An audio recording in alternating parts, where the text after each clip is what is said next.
एडगेट अभ्यास पुस्तिका कक्षा 8 सामाजिक विज्ञान संसाधन एवं विकास अध्याय 3 के प्रश्नोत्तर हल करेंगे।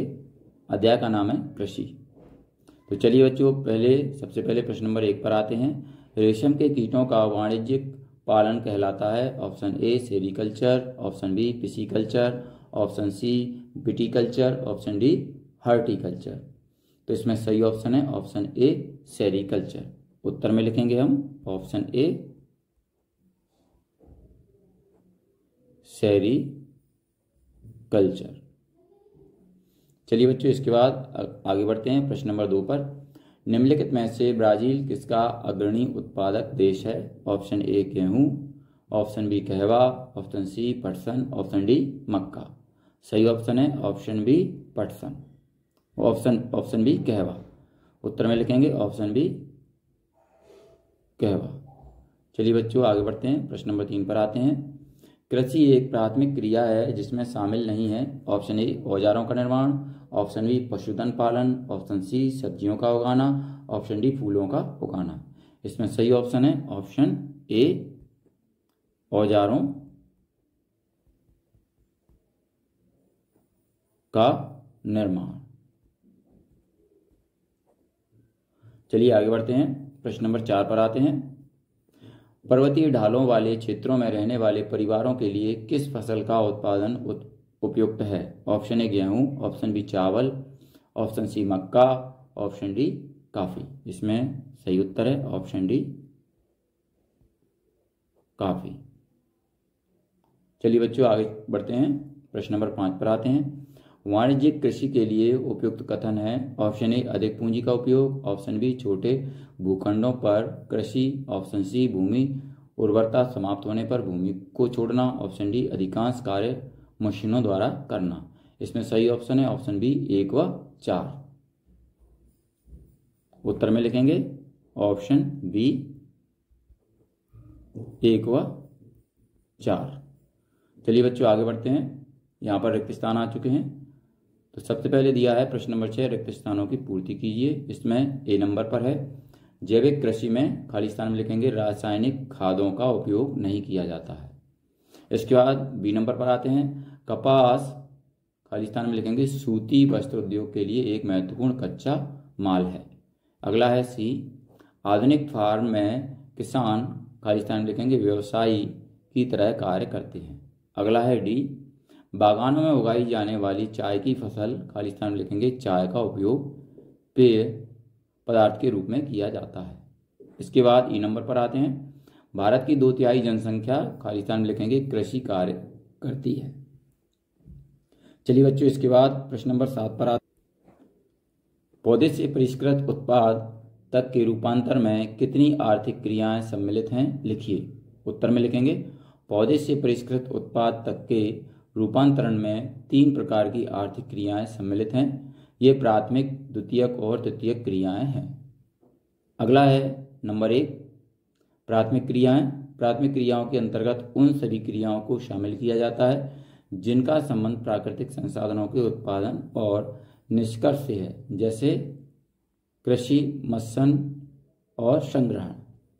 दूसरे नंबर पर आते हैं द्वितीय क्रियाएं। द्वितीय क्रियाएं इन संसाधनों के संस्करण से संबंधित हैं। इस्पात, विनिर्माण, डबल रोटी बनाना और कपड़ा बुनना इन क्रियाओं के उदाहरण हैं। अगला है तीसरा तृतीयक क्रियाएं।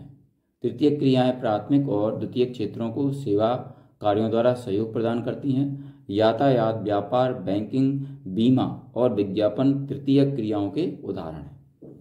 चलिए बच्चों, अब प्रश्न नंबर 8 पर आते हैं। कृषि क्रियाकलापों के लिए क्या क्या आवश्यक है? उत्तर में लिखेंगे अनुकूल स्थलाकृति, मृदा और जलवायु कृषि क्रियाकलाप के लिए अनिवार्य है।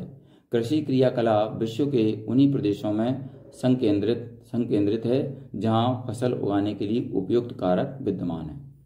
इसके बाद अगला है प्रश्न नंबर 9 पर आते हैं। कृषि तंत्र क्या है? इसके महत्वपूर्ण निवेश एवं संक्रिया क्या क्या हैं? तो उत्तर में लिखेंगे कृषि या खेती को एक तंत्र के रूप में देखा जा सकता है। इसके महत्वपूर्ण निवेश बीज, उर्वरक, मशीनरी और श्रमिक हैं। जुताई, बुवाई, सिंचाई, निराई और कटाई इसकी कुछ संक्रियाएं हैं। इस तंत्र के निर्गतों के अंतर्गत फसल, ऊन, डेयरी और कुक्कुट उत्पादन आते हैं। चलिए बच्चों, अब हम आगे बढ़ते हैं। प्रश्न नंबर 10 पर आ जाते हैं। श्रम और प्रौद्योगिकी के स्तर के आधार पर कृषि को कितने प्रकारों में विभाजित किया गया है? उत्तर में लिखेंगे, श्रम और प्रौद्योगिकी के स्तर के आधार पर कृषि को 2 मुख्य प्रकारों में विभाजित किया गया है, निर्वाह कृषि और वाणिज्यिक कृषि। नंबर 1 पर है निर्वाह कृषि। इस प्रकार की कृषि कृषक परिवार की आवश्यकताओं को पूरा करने के लिए की जाती है। पारंपरिक रूप से कम उपज प्राप्त करने के लिए निम्न स्तरीय प्रौद्योगिकी और पारिवारिक श्रम का उपयोग किया जाता है। इस कृषि में गहन निर्वाह कृषि, आदिम निर्वाह कृषि, स्थानांतरी कृषि और चलवासी पशुचारण शामिल है। चलिए बच्चों, अब दूसरे नंबर पर आते हैं। दूसरा है वाणिज्यिक कृषि। वाणिज्यिक कृषि में फसल उत्पादन और पशुपालन बाजार में विक्रय हेतु किया जाता है। इसमें विस्तृत कृषि क्षेत्र और अधिक पूंजी की आवश्यकता होती है। अधिकांश कार्य मशीनों के द्वारा किया जाता है। वाणिज्यिक कृषि में वाणिज्यिक अनाज कृषि, मिश्रित कृषि और रोपण कृषि शामिल है। अगला है प्रश्न नंबर 11। जैविक कृषि से आप क्या समझते हैं? लिखिए। उत्तर में लिखेंगे, जैविक कृषि इस प्रकार की कृषि में रासायनिक खादों के स्थान पर जैविक खाद और प्राकृतिक पीड़कनाशी का उपयोग किया जाता है। फसलों का उत्पादन बढ़ाने के लिए कोई आनुवंशिक रूपांतरण नहीं किया जाता है। चलिए बच्चों, अब प्रश्न नंबर 12 पर आते हैं। आदिम निर्वाह कृषि में कौन कौन सी कृषि को शामिल किया गया है? उत्तर में लिखेंगे, आदिम निर्वाह कृषि में स्थानांतरी कृषि और चलवासी पशुचारण को शामिल किया गया है। इनका विवरण निम्नानुसार है। नंबर 1, स्थानांतरी कृषि। इस कृषि में वृक्षों को काटकर और जलाकर भूखंड को साफ किया जाता है, तब राख को मृदा में मिलाया जाता है तथा मक्का, रतालू, आलू और कसावा जैसी फसलों को उगाया जाता है। भूमि की उर्वरता की समाप्ति पर वह भूमि छोड़ दी जाती है और कृषक नए भूखंड पर चला जाता है। चलिए बच्चों, आगे बढ़ते हैं। दूसरे नंबर पर है चलवासी पशुचारण। इस प्रकार की कृषि में पशुचारण अपने पशुओं के साथ चारे और पानी के लिए एक स्थान से दूसरे स्थान पर निश्चित मार्गों से घूमते हैं। इस प्रकार की गतिविधि जलवायविक बाधाओं और भूभाग की प्रतिक्रिया स्वरूप उत्पन्न होती है। पशुचारण मुख्यतः भेड़, ऊंट, मवेशी, याक और बकरियां पालते हैं, जो उन्हें और उनके परिवार को दूध, मांस, ऊन, खाल और अन्य उत्पाद उपलब्ध कराते हैं। चलिए इसके बाद प्रश्न नंबर 13 पर आते हैं। मिश्रित कृषि क्या है? यह किन किन देशों में प्रचलित है? तो उत्तर में लिखेंगे, मिश्रित कृषि में भूमि का उपयोग भोजन व चारे की फसलें उगाने और पशुधन पालन के लिए किया जाता है। यह यूरोप, पूर्वी संयुक्त राज्य अमेरिका, अर्जेंटीना, दक्षिण पूर्वी ऑस्ट्रेलिया, न्यूजीलैंड और दक्षिण अफ्रीका में प्रचलित है। इसके बाद प्रश्न नंबर 14 पर आते हैं। गेहूं की फसल के लिए किस प्रकार की जलवायु की आवश्यकता होती है और क्यों? उत्तर में लिखेंगे, गेहूं के वर्धन काल में मध्यम तापमान एवं वर्षा और शस्य कर्तन फसल की कटाई के समय तेज धूप की आवश्यकता होती है। इसका विकास सुअपवाहित दोमट मृदा में सर्वोत्तम ढंग से होता है। गेहूं संयुक्त राज्य अमेरिका, कनाडा, अर्जेंटीना, रूस, यूक्रेन, ऑस्ट्रेलिया और भारत में विस्तृत रूप में उगाया जाता है। भारत में यह शीत ऋतु में उगाया जाता है। चलिए बच्चों, अगला है प्रश्न नंबर 15। कपास की खेती के लिए किस प्रकार की जलवायु व मृदा उपयुक्त होती है? लिखिए। तो उत्तर में लिखेंगे, कपास इसकी वृद्धि के लिए उच्च तापमान, हल्की वर्षा, 200 से 210 पाला रहित दिन और तेज चमकीली धूप की आवश्यकता होती है। यह काली और जलोढ़ मृदा में सर्वोत्तम उगती है। चीन, संयुक्त राज्य अमेरिका, भारत, पाकिस्तान, ब्राजील और मिस्र कपास के अग्रणी उत्पादक हैं। चलिए बच्चों, इसके बाद प्रश्न नंबर 16 पर आते हैं।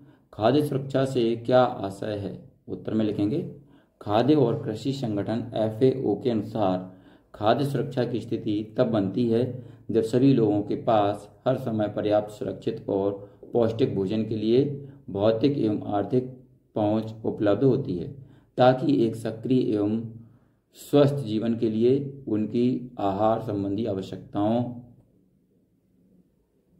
एवं खाद्य वरीयताओं की पूर्ति हो सके। प्रश्न नंबर 17 पर आ जाते हैं। आपके आसपास के क्षेत्रों में किन किन फसलों का उत्पादन किया जाता है, इन्हें खाद्यान्न तथा व्यापारिक फसलों में वर्गीकृत कीजिए। तो उत्तर में लिखेंगे, हमारे आसपास के क्षेत्रों में विभिन्न प्रकार की फसलों का उत्पादन किया जाता है जिन्हें खाद्यान्न तथा व्यापारिक फसलों में वर्गीकृत किया जा सकता है। नंबर 1 है खाद्यान्न फसलें। इसमें नंबर 1 धान मुख्य खाद्यान्न फसल है जो मध्य प्रदेश में व्यापक रूप से उत्पादित की जाती है। दूसरी है मक्का मध्य प्रदेश में मुख्य रूप से उत्पादित की जाती है। और तीसरा है गेहूं मध्य प्रदेश की महत्वपूर्ण खाद्यान्न फसल है। नंबर 2 पर है व्यापारिक फसलें। इनके अंतर्गत है नंबर 1 है कपास एक व्यापारिक फसल है, इसका उपयोग वस्त्र निर्माण में होता है। और नंबर 2 है सोयाबीन एक महत्वपूर्ण व्यापारिक फसल है, यह तेल और प्रोटीन के लिए उपयोगी होती है। और इसके बाद नंबर 3 है सरसों से तेल प्राप्त किया जाता है और इसका उपयोग खाद्य और औद्योगिक उत्पादों में किया जाता है। तो बच्चों, यहाँ पर ये हमारा अध्याय 3 समाप्त होता है। अगर आपको हमारा वीडियो अच्छा लगता है तो इसको लाइक करें, अपने दोस्तों के साथ शेयर करें। इसी तरीके के और भी वीडियो पाने के लिए हमारे इस चैनल को सब्सक्राइब करना न भूलें। धन्यवाद।